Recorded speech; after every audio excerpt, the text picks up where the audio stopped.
So today I'm going to be reading a letter from Umar Khalid, who is a scholar and a former student activist at the Jawaharlal Nehru University in Delhi, who organized a campaign against lynchings and hate. He has been in jail for more than 1,000 days under the Unlawful Activities Prevention Act and has yet to face trial, though his bail application has been repeatedly denied. He has also faced an assassination attempt. So this is Umar's writings.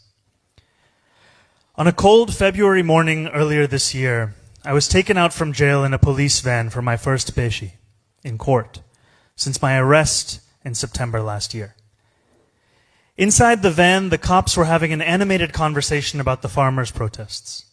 But after 4 months of captivity, the sight outside was more alluring for me. I could see people going to their offices and children to their schools. There were people in cars, buses, and on roads.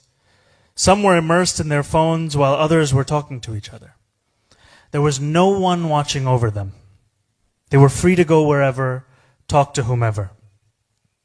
It was a fascinating sight, the sight of free people.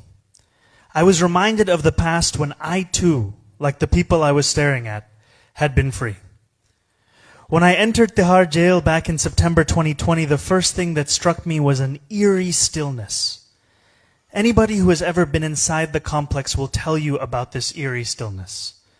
It seemed as if we had entered a ghost town, surrounded by high walls on all sides.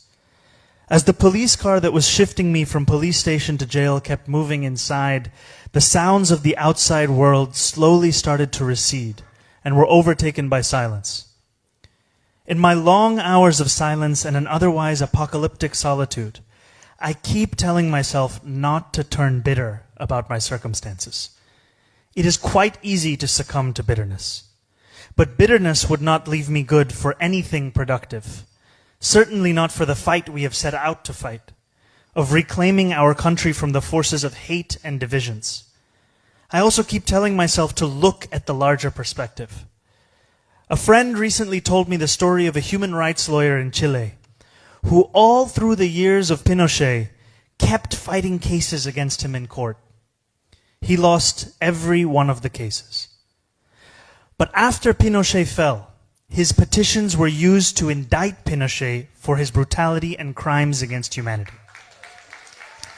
And now, many years later, Chile has elected a left-wing president. So I tell myself, no tyrant lasts forever. He cannot trump the truth, and hate can never triumph over love forever. These are the words of Umar Khalid.